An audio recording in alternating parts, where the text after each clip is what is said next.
दोस्तों, जिस माँ ने अपनी बेटी को स्टेशन पर तन्हा छोड़ दिया था, वही बेटी 15 साल बाद जब कलेक्टर बनकर घर पहुंची, फिर जो हुआ जानकर आपके पैरों तले जमीन खिसक जाएगी। नमस्कार दोस्तों, स्वागत है आपका हमारे चैनल पर। दोस्तों, वीडियो शुरू करने से पहले बस आपसे एक छोटा सा रिक्वेस्ट है। आप मेरी वीडियो कहाँ से देख रहे हैं? Delhi, Mumbai, Kolkata, UP, Bihar, Dubai, London या फिर अमेरिका से आप अपना नाम और पता कमेंट बॉक्स में ज़रूर लिख दें। आपका नाम और पता मेरे लिए बेहद ही इम्पॉर्टेंट है। और हाँ दोस्तों, आपका नाम और पता मुझे पढ़कर बहुत खुशी मिलती है। आज की कहानी आपको झकझोर कर रख देगी, क्योंकि यह सिर्फ एक कहानी ही नहीं बल्कि एक ऐसी हकीकत है जो आपको अंदर तक महसूस होगी। तो आइए इस दर्द भरी दास्तान को शुरू करते हैं। रात का वक्त था, रेलवे स्टेशन पर भारी भीड़ थी। ट्रेनों की आवाज, चहल पहल, गाड़ियों के हॉर्न, सब कुछ मिलकर एक अजीब सा शोर पैदा कर रहे थे। लेकिन इस शोरगुल के बीच एक माँ अपनी 4 साल की बेटी के साथ प्लेटफॉर्म के कोने में बैठी थी। उसकी आंखों में आंसू थे और चेहरे पर गहरी उदासी। उसकी गोद में बैठी छोटी बच्ची, जिसका नाम आरती था, बार बार अपनी माँ की ओर देखती और मासूमियत से पूछती, माँ, हम यहाँ क्यों बैठे हैं? लेकिन माँ के पास कोई जवाब नहीं था। उसकी आंखों से लगातार आंसू बह रहे थे, लेकिन उसने अपनी बेटी को बाहों में कसकर चुपचाप सीने से लगा लिया। तभी अचानक ट्रेन की सीटी बजी।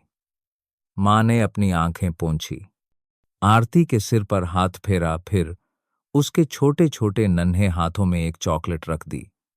बेटा, यह खाओ, मैं बस अभी आती हूं, उसने कांपते होठों से कहा। आरती ने मासूमियत से सिर हिलाया और चॉकलेट खोलने लगी। इसी बीच मां धीरे धीरे पीछे हटने लगी। जैसे ही ट्रेन आगे बढ़ी, मां भीड़ में गुम हो गई। कुछ ही पलों में आरती को एहसास हुआ कि उसकी मां कहीं चली गई है। उसने इधर उधर देखा, चिल्लाया, मामा, लेकिन कोई जवाब नहीं आया। प्लेटफार्म पर खड़े लोग उसे रोते हुए देख रहे थे, लेकिन किसी ने उसकी मदद नहीं की। उसकी मां जा चुकी थी, उसे इस अनजान दुनिया में अकेला छोड़कर। वह डर से कांपने लगी, उसकी आंखों से आंसू बहने लगे। उसे नहीं पता था कि अब उसके साथ क्या होगा। स्टेशन पर रोने के बाद आखिरकार एक पुलिस कांस्टेबल की नजर उस पर पड़ी। उसने धीरे से उसके सिर पर हाथ रखा और पूछा, बेटा, तुम्हारे मम्मी पापा कहाँ हैं? लेकिन आरती बस सुबकते हुए अपनी मां को पुकार रही थी। कांस्टेबल ने गहरी सांस ली और उसे गोद में उठाकर थाने ले गया। वहां से उसे पास के एक सरकारी अनाथालय में भेज दिया गया। अनाथालय का माहौल उसके लिए बिल्कुल नया और अजनबी था। 4 साल की मासूम आरती, जो अभी तक अपनी मां की गोद में खेलती थी, अब अचानक ऐसी जगह आ गई थी जहां कोई उसे अपने सीने से लगाने वाला नहीं था। वहां रहने वाले बाकी बच्चे भी अनाथ थे, लेकिन आरती को उनके बीच घुलने मिलने में वक्त लगा। हर रात सोने से पहले वह अपनी मां को याद करके रोती, लेकिन कोई उसके आंसू पोंछने वाला नहीं था।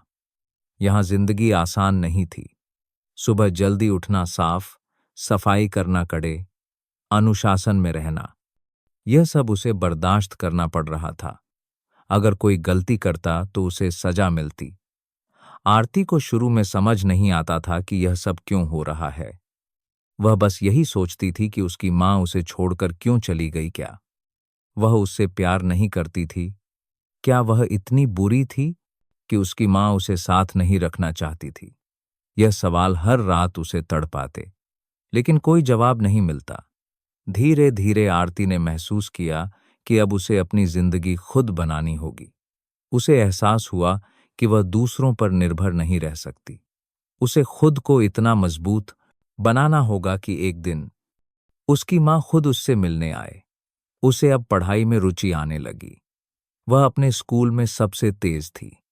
टीचर भी उसकी मेहनत देखकर दंग रह जाते।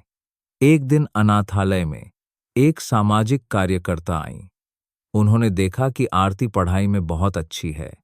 उन्होंने सरकार से अनुरोध किया कि उसे एक अच्छे स्कूल में पढ़ने का मौका दिया जाए। उनकी कोशिशों के चलते आरती को शहर के एक प्रतिष्ठित स्कूल में दाखिला मिल गया। यह उसकी जिंदगी का सबसे बड़ा मोड़ था। अब उसकी दुनिया बदलने लगी थी। वह अपनी कड़ी मेहनत से आगे बढ़ रही तो लेकिन उसके दिल में एक सवाल हमेशा रहता था, माँ ने मुझे क्यों छोड़ा? आरती जब 10वीं कक्षा में आई तब तक उसने जिंदगी के असली संघर्ष को समझ लिया था। बचपन से ही उसे कई मुश्किलों का सामना करना पड़ा था। अपनी माँ का साथ छूटना, अनाथालय में कठोर अनुशासन, हिलना, समाज की बेरुखी देखना, लेकिन इन सब ने उसे कमजोर नहीं बनाया, बल्कि उसने इन तकलीफों को अपनी ताकत बना लिया। अब उसका एक ही सपना था, इतना बड़ा बनना कि दुनिया उसे सम्मान की नज़र से देखे और अपनी माँ से यह सवाल कर सके कि मुझे स्टेशन पर छोड़ने की वजह क्या थी। एक दिन स्कूल की प्रिंसिपल ने क्लास में पूछा, बच्चों, तुम सब बड़े होकर क्या बनना चाहते हो? किसी ने डॉक्टर, किसी ने इंजीनियर और किसी ने बिजनेसमैन बनने की इच्छा जताई। लेकिन जब आरती की बारी आई तो उसने बिना झिझक कहा, मैं आईएएस ऑफिसर बनकर कलेक्टर बनना चाहती हूँ। उसकी इस बात पर पूरी क्लास हंसने लगी। कुछ ने मजाक उड़ाया, अनाथ लड़की आईएएस कैसे बनेगी? कुछ ने ताने दिए, पहले खुद को संभाल लो, फिर देश संभालने के सपने देखना। लेकिन आरती ने इन बातों पर ध्यान नहीं दिया। वह जानती थी कि अगर उसे अपने लक्ष्य तक पहुंचना है तो उसे दुनिया की हर नकारात्मक सोच से ऊपर उठना होगा। उसने दिन रात पढ़ाई करने का फैसला किया। उसके पास महंगे कोचिंग क्लासेस का सहारा नहीं था, लेकिन उसके पास खुद पर भरोसा था। वह स्कूल के बाद लाइब्रेरी में घंटों बैठकर किताबें पढ़ती, नोट्स बनाती, कठिन सवालों को हल करती। अनाथालय के कड़े नियमों के बावजूद उसने अपने सपने को मरने नहीं दिया। जब बाकी बच्चे खेलते, वह किताबों में डूबी रहती। जब दूसरे सो जाते, वह देर रात तक स्टडी टेबल पर बैठी रहती। 12वीं कक्षा में उसने जिले में टॉप किया। उसका नाम अखबारों में छपा और कई लोगों ने उसकी मेहनत की सराहना की। लेकिन उसके लिए यह सिर्फ पहला कदम था। इसके बाद उसने दिल्ली की एक यूनिवर्सिटी में एडमिशन लिया और वहीं से अब सीएससी की तैयारी शुरू की। यह सफर आसान नहीं था। पैसों की तंगी थी, अकेलापन था, समाज के ताने थे, लेकिन आरती रुकी नहीं। 3 साल की कड़ी मेहनत के बाद जब अब सीसी के नतीजे घोषित हुए तो उसका नाम टॉप 10 में था। उसने अपनी आंखों में आंसू लिए रिजल्ट देखा। यह खुशी के आंसू थे। दुनिया जिसने उसे अनाथ समझा था, आज वही उसे कलेक्टर कहने वाली थी। अब सीसीसी में सी परीक्षा में टॉप करने के बाद आरती की पोस्टिंग उसी जिले में हुई जहां कभी उसकी मां ने उसे स्टेशन पर छोड़ दिया था। यह संयोग नहीं था, यह किस्मत का खेल था। लेकिन आरती के लिए यह पोस्टिंग सिर्फ एक सरकारी जिम्मेदारी नहीं थी, यह उसके अतीत से सामना करने का मौका भी था। अब वह एक कलेक्टर बन चुकी थी, लेकिन उसके दिल में एक ही सवाल गूंज रहा था, क्या मेरी मां आज भी वही है? क्या वह मुझे पहचान पाएगी? जैसे ही उसने जिले का चार्ज संभाला, उसने सबसे पहले अपने जन्म की जानकारी जुटाने की कोशिश की। उसने अपने पुराने अनाथालय के रिकॉर्ड खंगाले, पुलिस स्टेशन से रिपोर्ट निकाली और रेलवे स्टेशन के आसपास रहने वाले लोगों से पूछताछ करवाई। आखिरकार उसे एक चौंकाने वाली जानकारी मिली। उसकी मां आज भी उसी शहर में रहती थी, लेकिन उसकी हालत बहुत खराब थी। आरती ने पता लगाया कि उसकी मां, जिसका नाम सुनीता था, स्टेशन के पास ही एक झुग्गी में रहती थी। वह एक छोटा सा काम करके किसी तरह अपना गुजारा कर रही थी। लेकिन सबसे चौंकाने वाली बात यह थी कि वह आज भी हर दिन स्टेशन के उसी कोने में जाकर बैठती थी जहां उसने आरती को छोड़ा था। लोग कहते थे कि वह किसी का इंतजार कर रही है, लेकिन कभी कुछ नहीं बताती। यह जानकर आरती का दिल बैठ गया। जिस मां को उसने अपने जीवन से निकाल दिया था, जिसे वह खुद गर्ज समझती थी, वह आज भी शायद उसे याद कर रही थी। लेकिन सवाल यह था, अगर वह मुझे इतना चाहती थी तो फिर उसने मुझे स्टेशन पर अकेला क्यों छोड़ा? यह सवाल उसके मन को झकझोर रहा था। अगले ही दिन आरती ने अपने स्टाफ से कहा कि उसे बिना बताए शहर का दौरा करना है। बिना किसी सरकारी गाड़ी या तामझाम के वह साधारण कपड़ों में स्टेशन के पास पहुंची। वहां उसने देखा एक दुबली, पतली, उम्र से पहले बूढ़ी हो चुकी और कमजोर सी महिला एक कोने में बैठी थी। उसकी आंखें बुझी हुई थीं, कपड़े फटे थे, लेकिन चेहरे पर एक दर्द छिपा था। वही दर्द जो शायद 15 साल पहले उसकी आंखों में था। आरती कुछ पलों तक खामोश खड़ी रही। उसका गला सूख गया, दिल तेजी से धड़कने लगा। उसने कदम आगे बढ़ाए और कांपती आवाज में कहा, मां। जैसे ही यह शब्द सुनीता के कानों में पड़े, उसने धीरे से सिर उठाया। उसकी धुंधली आंखों ने सामने खड़ी लड़की को देखा। वह एक पल के लिए कुछ समझ नहीं पाई, लेकिन जैसे ही उसने आरती की आंखों में झांका, उसके चेहरे का रंग बदल गया। वह कांपने लगी, आंखों से आंसू बहने लगे। वह कुछ कहना चाह रही थी, लेकिन शब्द गले में अटक गए।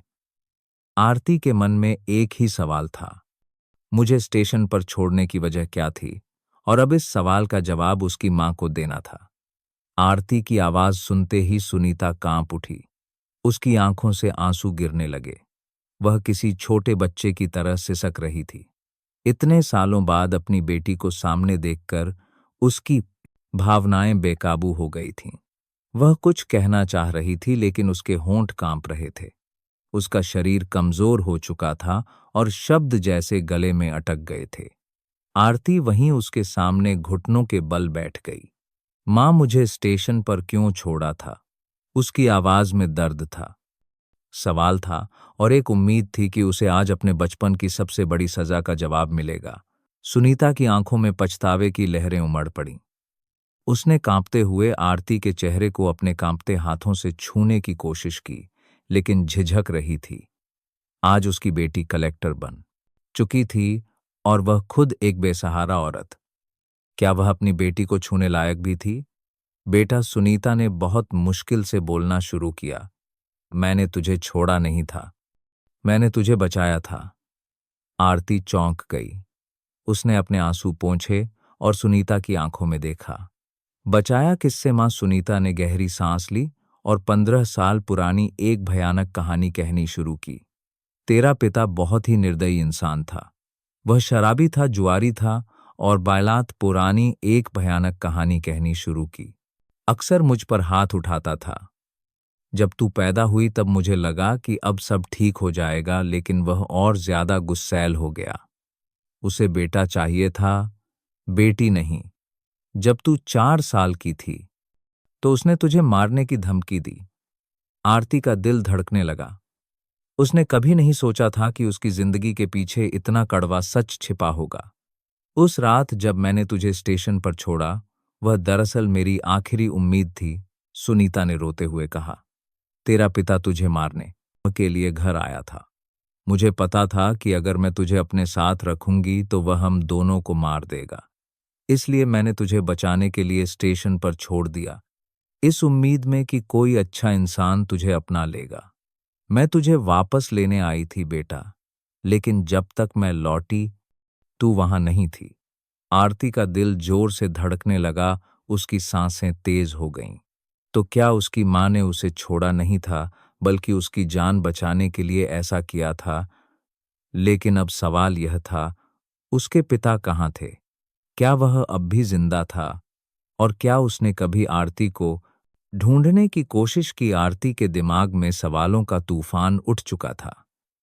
उसकी मां की बातें सुनकर उसका दिल पिघलने लगा, लेकिन साथ ही एक और सवाल उसके अंदर उबल रहा था। अगर मेरी मां सच कह रही है, तो फिर मेरे पिता कहाँ हैं? क्या वह अब भी जिंदा हैं?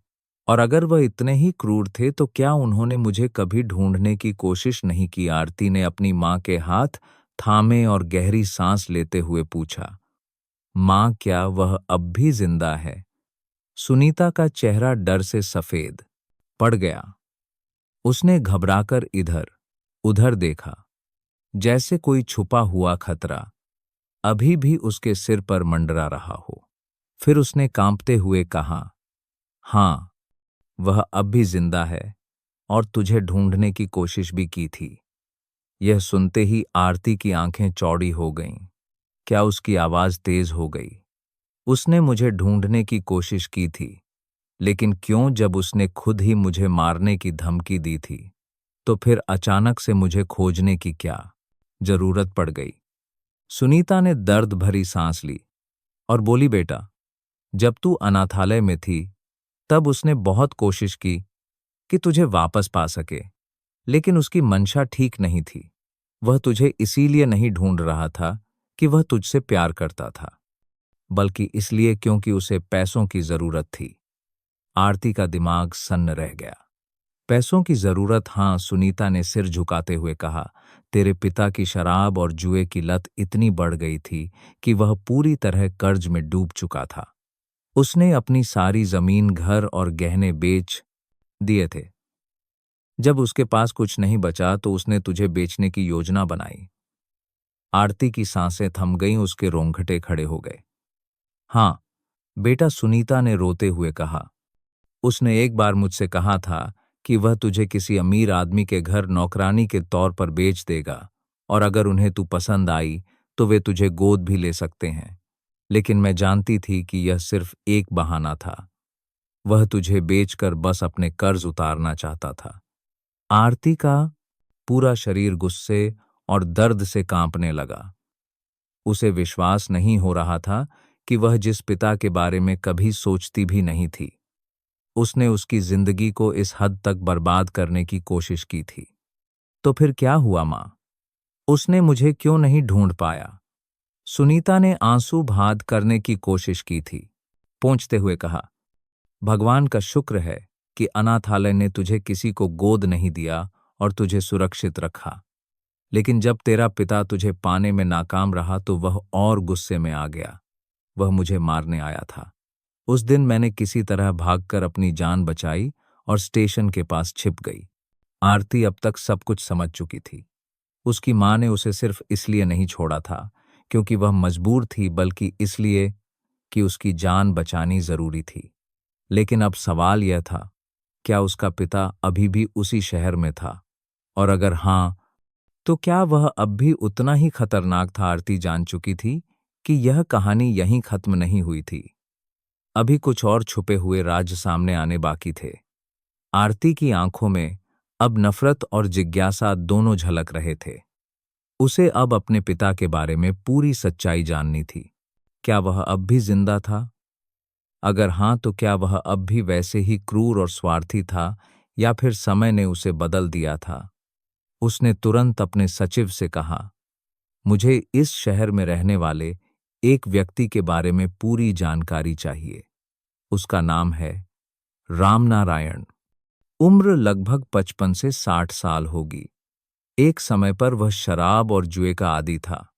ढूंढो देखो कि वह कहाँ है, क्या कर रहा है। मुझे हर एक जानकारी चाहिए। सचिव थोड़ी देर में लौट आया। मैडम, हमें उसके बारे में कुछ जानकारी मिली है। आरती की सांसें तेज हो गईं। वह टेबल पर झुककर बोली, बताओ। सचिव ने फाइल खोलते हुए कहा, रामनारायण अब भी जिंदा है, लेकिन उसकी हालत बहुत खराब है। कई साल पहले उसने अपनी सारी संपत्ति गंवा दी थी। उसने कुछ लोगों से कर्ज लिया था, लेकिन चुका नहीं पाया। वे लोग उसे मारने आए तो वह डर के मारे शहर छोड़कर भाग गया। आरती हैरान थी। वह कुछ कहने ही वाली थी कि सचिव ने आगे बताया, लेकिन कुछ साल बाद जब उसे लगा कि अब कोई उसे नहीं मारेगा, तो वह वापस इसी शहर में लौट आया। अब वह मंदिर के बाहर भीख मांगकर जी रहा है। लोग कहते हैं कि वह अक्सर शराब के नशे में पड़ा रहता है और बेबुनियाद बातें करता है। आरती के मन में गुस्से की लहर दौड़ गई। जिस आदमी ने कभी अपनी ही बेटी को बेचने की योजना बनाई थी, आज वह खुद भीख मांगने पर मजबूर था। क्या यह किसी ईश्वर का न्याय था? लेकिन आरती को अभी भी एक सवाल का जवाब चाहिए था। क्या उसने कभी अपनी पत्नी यानी मेरी मां को ढूंढने की कोशिश की? सचिव ने सिर हिलाया। नहीं मैडम। जब उसने अपनी पत्नी खो दी तो वह पूरी तरह अकेला हो गया। उसे किसी से कोई मतलब नहीं था। हाँ, एक बात जरूर अजीब है। लोग कहते हैं कि जब भी वह ज्यादा नशे में होता है तो वह किसी का नाम लेता है और रोता है। आरती ने तुरंत पूछा, किसका नाम? सचिव ने धीरे से जवाब दिया। आरती यह तुरंत पूछा, किसका नाम? सचिव ने धीरे से जवाब दिया। सुनते ही आरती का दिल धड़क उठा। क्या वह मेरा नाम लेता है? सचिव ने सिर हिलाया। हाँ। लोग कहते हैं कि जब वह बहुत ज्यादा शराब पी लेता है तो वह बार बार कहता है, मुझे माफ कर दो आरती, मुझे माफ कर दो, मैं गलत था, मैंने बहुत बड़ा पाप किया। लेकिन जब होश में आता है तो कुछ भी याद नहीं रहता। आरती को समझ नहीं आ रहा था कि वह इस पर कैसे प्रतिक्रिया दे। क्या उसका पिता सच में अपने कर्मों का पश्चाताप कर रहा था या फिर यह सिर्फ नशे का असर था? लेकिन अब उसने एक तीर एनाप तीजार फैसला कर लिया था। उसे अपने पिता से मिलना था। उसे खुद उसकी आंखों में देखकर यह जानना था कि क्या वह अपनी गलतियों को सच में महसूस करता है या फिर यह सब महज एक ढोंग है। और इस फैसले के साथ आरती अगले ही दिन उस मंदिर के बाहर पहुंच गई जहां रामनारायण भीख मांगता था। अगले दिन सुबह आरती बिना किसी सुरक्षा दस्ते के सादे कपड़ों में उस मंदिर के बाहर पहुंची जहां उसका पिता भीख मांगता था। उसका दिल तेजी से धड़क रहा था। जिस इंसान ने उसे मारने की धमकी दी थी, जिसने उसे बेचने की योजना बनाई थी, आज वही शख्स भीख मांगने पर मजबूर था। क्या यह सच में ईश्वर का न्याय था? मंदिर के गेट पर ही उसने एक दुबला, पतला, मैला, कुचला आदमी देखा। उसके बाल बिखरे हुए थे, दाढ़ी महीनों से ना बनी थी और शरीर पर जगह जगह चोट के निशान थे। वह कोई और नहीं बल्कि रामनारायण ही था, आरती का पिता। वह एक फटी हुई चादर ओढ़े जमीन पर बैठा था और कांपते हाथों से अपना कटोरा आगे किए हुए आने जाने वालों से भीख मांग रहा था। उसकी आंखें लाल थीं, शायद नशे की वजह से। वह अपने आप से ही बड़बड़ा रहा था, मुझे माफ कर दो आरती, मुझे माफ कर दो। आरती के कदम ठिठक गए। क्या यह वही आदमी था जिसने कभी उसे इस दुनिया से मिटाने की कोशिश की थी? उसकी आंखों में आंसू आ गए, लेकिन वह खुद को संभालते हुए उसके पास पहुंची और धीरे से कहा, रामनारायण। रामनारायण ने सुना लेकिन कोई प्रतिक्रिया नहीं दी। उसने फिर से वही शब्द दोहराए, मुझे माफ कर दो आरती, मुझे माफ कर दो। आरती का गुस्सा उबलने लगा। वह अब और चुप नहीं रह सकती थी। उसने थोड़ा झुककर तेज आवाज में कहा, रामनारायण, आंख खोलो और देखो, तुम्हारी आरती तुम्हारे सामने खड़ी है। रामनारायण के शरीर में एक झटका सा लगा। उसने धीरे धीरे अपनी धुंधली आंखें खोलीं और सामने देखा। कुछ पल के लिए वह आरती को पहचान नहीं पाया, लेकिन जैसे ही उसकी नजर आरती की आंखों से मिली, उसके चेहरे का रंग उड़ गया। तू तू तो मेरी आरती है, वह कांपते हुए बोला। उसकी आंखों से आंसू छलकने लगे। आरती के अंदर मिश्रित भावनाएं थीं, गुस्सा, दुख, नफरत और एक अनकही करुणा। उसने कड़े शब्दों में कहा, हाँ, मैं वही आरती हूं जिसे तुमने मारने की धमकी दी थी, जिसे तुमने बेचने की योजना बनाई थी, जिसे मेरी मां ने बचाने के लिए स्टेशन पर छोड़ दिया था। रामनारायण सुन्न हो गया। उसके होंठ कांपने लगे, उसकी आंखों से आंसू बहने लगे। उसने हाथ जोड़कर रोते हुए कहा, बेटी, मुझे माफ कर दो। मैंने बहुत पाप किए हैं। भगवान ने मुझे मेरी सजा दे दी। लेकिन आरती की आंखों में अब भी गुस्सा था। उसने कटाक्ष भरे स्वर में कहा, अब माफी मांग रहे हो? जब मुझे तुम्हारी जरूरत थी तब तुमने मुझे दगा दिया। जब मेरी मां तुम्हारी पिटाई से बचने के लिए स्टेशन पर रातें गुजार रही थी, तब तुम्हें उसका दर्द क्यों नहीं दिखा? रामनारायण फूट फूट कर रोने लगा। उसने कांपते हाथों से आरती के पैरों को छूने की कोशिश की, लेकिन आरती ने एक कदम पीछे कर लिया। बेटा, मैंने सच में बहुत बड़ी गलती की थी। मैं अंधा हो गया था। मुझे पैसे और शराब के सिवा कुछ नहीं दिखा। लेकिन जब मैंने सब कुछ खो दिया तब मुझे एहसास हुआ कि असली दौलत तो परिवार होता है। आरती के दिल में हल्की सी टीस उठी, लेकिन वह जानती थी कि यह सिर्फ शब्द नहीं, कर्मों का हिसाब था। उसने गहरी सांस ली और कहा, अगर तुम्हें अपनी गलती का सच में एहसास है तो एक आखिरी काम करो, मेरी मां से माफी मांगो, जिस महिला ने मेरी जान बचाने के लिए अपनी जिंदगी दांव पर लगा दी। तुमने उसी का जीवन नर्क बना दिया। रामनारायण ने रोते हुए सिर झुका लिया।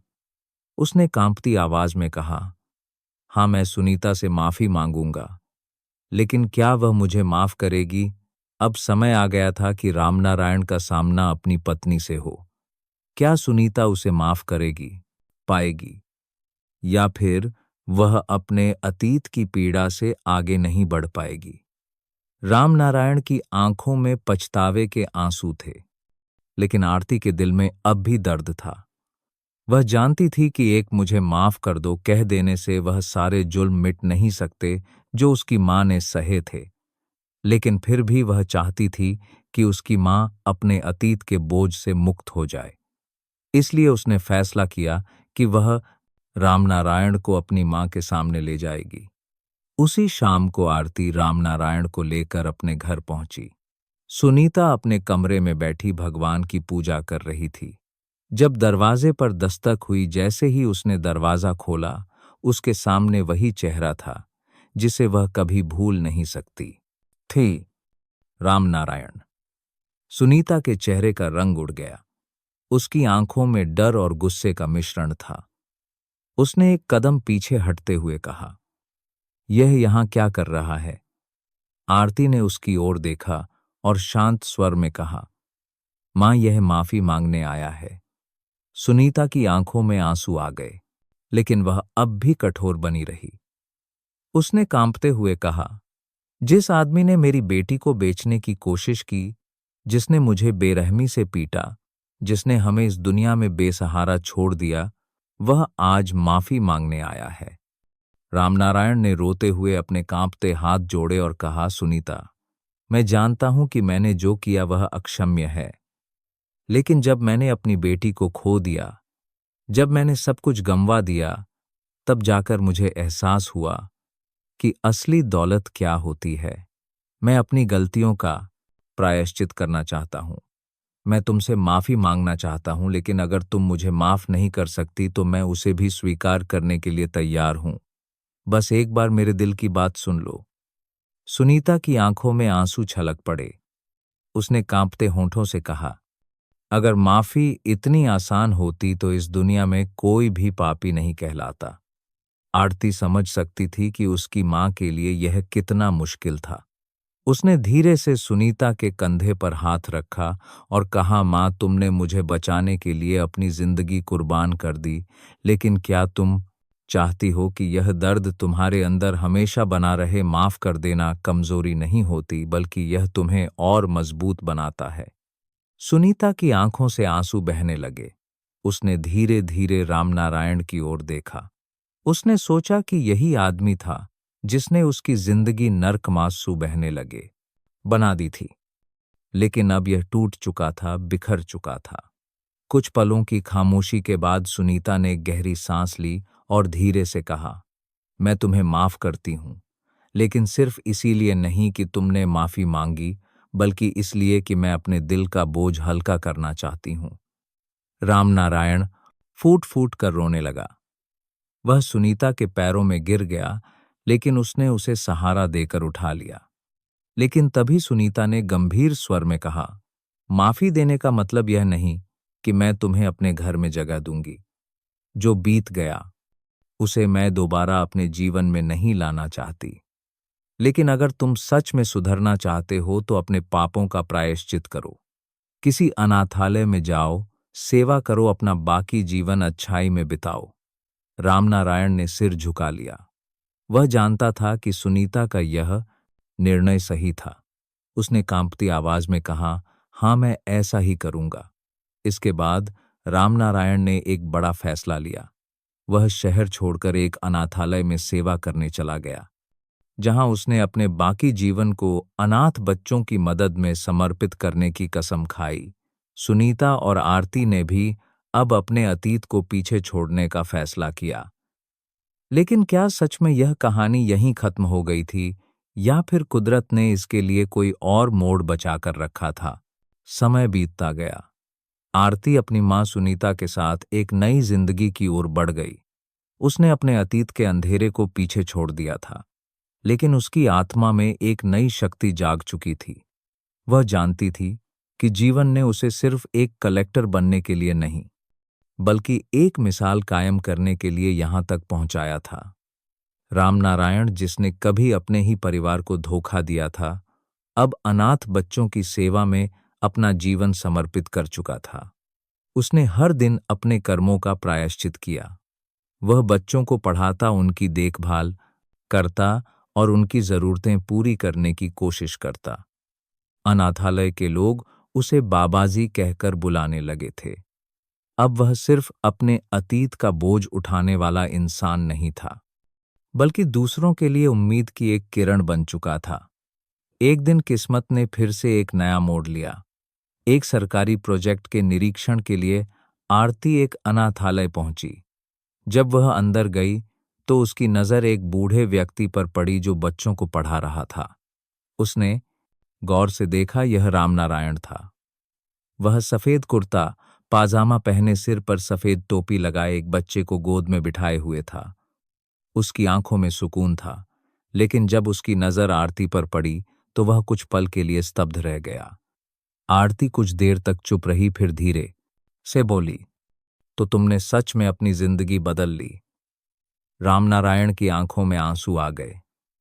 उसने सिर झुकाकर कहा, हाँ बेटी, मैं अब एक नया इंसान हूं। मैं जितना भी कर सकता हूं बच्चों के लिए कर रहा हूं। आरती की आंखें नम हो गईं, लेकिन इस बार वह दर्द के नहीं, बल्कि संतोष के आंसू थे। उसने धीरे से कहा, तब शायद यह कहानी अब सच में पूरी हो चुकी है। इसके बाद आरती ने सरकारी योजनाओं के तहत उस अनाथालय को और अधिक सहायता दिलाने का फैसला किया, ताकि वहां के बच्चों को अच्छी शिक्षा और बेहतर भविष्य मिल सके।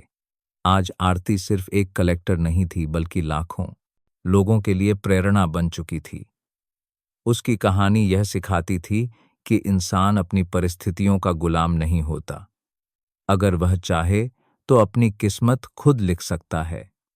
इस घटना के कुछ साल बाद जब रामनारायण का निधन हुआ, तो अनाथालय के सैकड़ों बच्चे उसकी अंतिम यात्रा में शामिल हुए।